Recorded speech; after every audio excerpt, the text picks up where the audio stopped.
Film ini sangat menginspirasi tentang kehidupan seorang jenius dalam menghadapi persahabatan, percintaan dan pekerjaan. Film ini berjudul Good Will Hunting. Oke, mari kita masuk dalam ceritanya sob. Sebelum memulai, untuk kaum rebahan, siapkan posisi dan kopi panasnya sob. Yuk, mari kita mulai sob. Sebelumnya intro.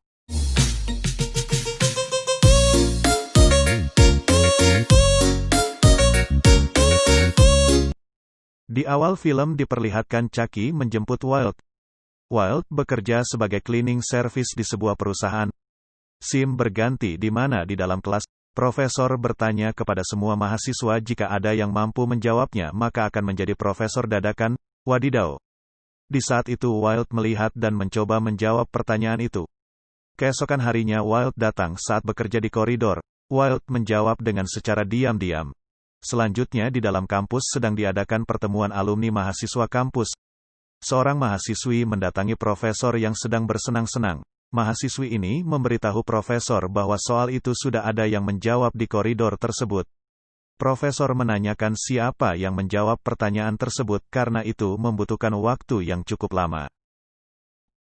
Selanjutnya 4 serangkai sedang menonton pertandingan baseball dan melihat orang yang dahulu pernah membuli Wild waktu sekolah. 4 serangkai ini lalu pergi mencari hiburan lain. Namun Wild melihat laki-laki itu sedang melecehkan seorang perempuan. Kemudian Wild bertarung dengan pria itu sampai polisi datang untuk memisahkan mereka. Sementara itu profesor sedang mencari sosok yang telah menjawab soalnya di koridor kampus. Profesor mengumpulkan mahasiswanya tetapi masih belum menemukan siapa sosok yang mampu menjawabnya. Wadidaw. Susah Prof. Bagaimana bisa menemukannya? Yang menjawabnya bukan mahasiswa. Lanjut. Ketika Wild sedang mengerjakan soal lain di koridor itu, Wild dipergoki oleh profesor. Lalu Wild pergi begitu saja dan meninggalkan pekerjaannya. Selanjutnya keempat serangkai ini pergi ke bar baru. Salah satu teman Wild mencoba menggoda mahasiswa di dalam bar tersebut dengan pura-pura menjadi seorang mahasiswa, kemudian kawan wanita itu datang dengan menyombongkan diri. Tapi Wild membalasnya sehingga membuatnya malu dan langsung pergi begitu saja. Selanjutnya seorang wanita yang bernama Skylar datang menghampirinya. Skylar memberikan nomornya kepada Wild. Saat Wild keluar dari bar dia bertemu kembali dengan pria sok jago itu. Namun Wild memperlihatkan nomor Skylar di depannya. Selanjutnya profesor menemukan lokasi tempat Wild bekerja. Profesor, namun saat itu Wild tidak masuk kerja. Lalu profesor mendapat kabar bahwa Wild sedang disidang akibat banyak tindakan kejahatan yang Wild perbuat. Wild mencoba melawan namun tidak bisa. Melihat hal itu profesor mencoba untuk membantu mengeluarkannya dari penjara itu.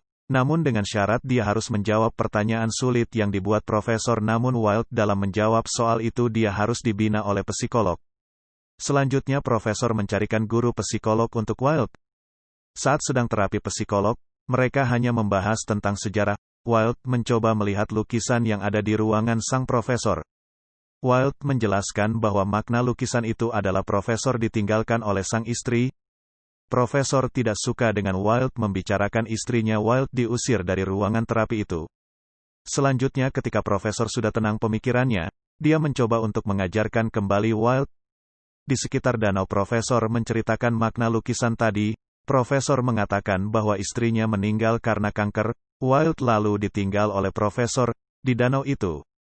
Selanjutnya Wild dan profesor melanjutkan terapi di ruangan dan menghabiskan 1 jam tanpa mengucapkan kata sedikit pun. Wild menemui Skylar untuk mengajaknya jalan-jalan. Namun karena banyak tugas akhirnya Wild mencoba membantu dengan caranya sendiri. Kemudian mereka pergi bersama menonton pertandingan. Di sini Wild membohongi Skylar dengan pura-pura mempunyai 12 saudara. Padahal Wild hanyalah anak yatim piatu yang tidak mempunyai siapapun. Selanjutnya Wild dan profesor sedang menceritakan kisah sang profesor Seam mengenai cinta sejatinya dan meninggalkan semua yang berharga demi cinta sejatinya. Scene berganti di mana 2 profesor sedang bertemu membahas masa depan Wild. Selanjutnya profesor bertanya kepada Wild, "Kamu mau jadi apa?" Wild hanya terdiam. Profesor menjelaskan, "Wild, kamu hanya mampu menjawab pertanyaan atas dirimu sendiri, tapi tidak mampu menjawab pertanyaan tentang diri sendiri." Selanjutnya Wilde memberitahu kepada Skylar bahwa Wilde sudah diterima di perusahaan, tetapi Skylar tidak mempedulikan pernyataan itu dan memberitahu Wilde bahwa besok Skylar akan berangkat ke California. Skylar yang sedang menunggu Wilde, namun Wilde hanya duduk di tepi danau. Selanjutnya terapi pun dimulai. Profesor melihat catatan Wilde, ternyata kekerasan yang dilakukan oleh ayah Wilde, ternyata sang profesor senasib dengannya sehingga profesor memotivasi Wilde dan mereka pun berpelukan. Selanjutnya Wilde merenungkan masa depannya dan menemukan jalannya sendiri dan pergi ke kantor untuk bekerja di sana. Lalu terakhir kalinya sesi terapi itu dilakukan, profesor itu ingin pensiun dan pergi keliling dunia untuk terus menulis perjalanannya. Selanjutnya di hari ulang tahun Wilde, ketiga sahabatnya memberikan hadiah mobil. Wilde kemudian menyusul Skylar ke California dengan mobil itu, dan film pun berakhir.